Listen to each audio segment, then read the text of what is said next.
Serum institute of India, जी हाँ, इनसे पूछा गया है कि क्षतिपूर्ति के दायित्व से छूट का ऑफर सिर्फ विदेशी कंपनियों को ही क्यों ना मिले। ऐसा नहीं कि सेरम इंस्टीट्यूट ने ये मांग फाइजर और मॉडर्ना को क्षतिपूर्ति से छूट देने की खबर आने के बाद की। सेरम इंस्टीट्यूट ही नहीं बल्कि भारत बायोटेक ने कई बार पहले भी सरकार से उन्हें क्षतिपूर्ति के दायित्व से मुक्ति देने की मांग की थी, लेकिन सरकार ने दोनों की मांग को नहीं माना था। Yes, they have requested indemnity to all the nations, including the country of origin of US or for practically every country, और वो उनकी एक्सपेक्टेशन है कि लायबिलिटी को इंडेमिफाई किया जाए। उसकी कुछ अपने तरीके से वो लीगल लैंग्वेज में उसको एक्सप्रेस करते हैं। We are examining this request and we will take decision in the larger interest of people and on merits.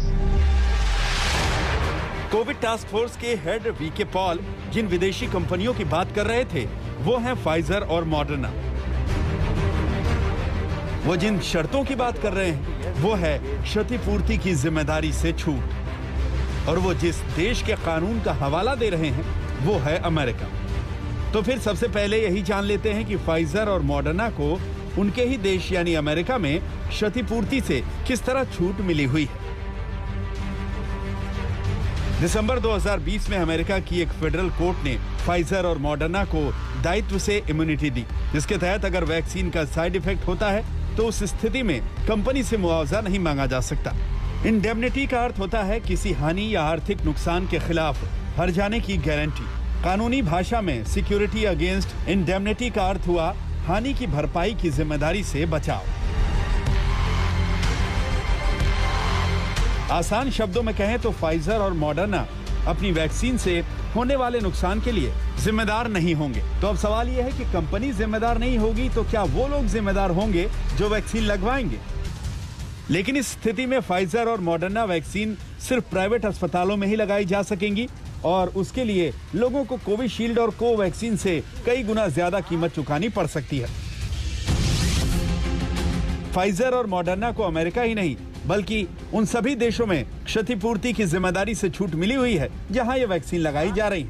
America में सभी को मुफ्त वैक्सीन दी जा रही है, इसलिए अमेरिका में वैक्सीन के साइड इफेक्ट की क्षतिपूर्ति की जिम्मेदारी सरकार ने अपने कंधे पर ली हुई है।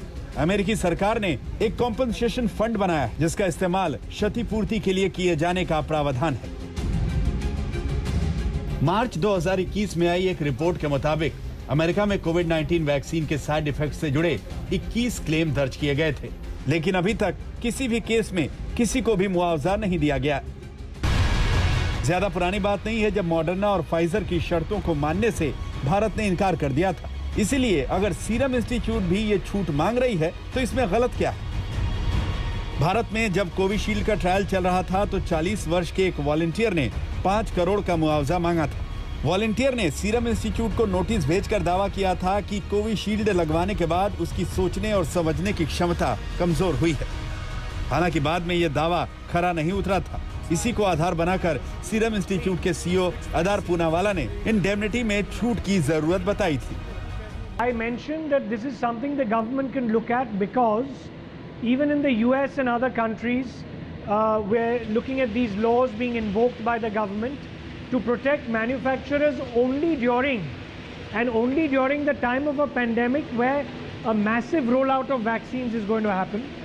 And as a result, you know, there are bound to be some bona fide and non-bona fide cases. And if we see the courts intervening and stopping vaccination programs pending investigations, that's the real risk that we're talking about, and we don't want that to happen.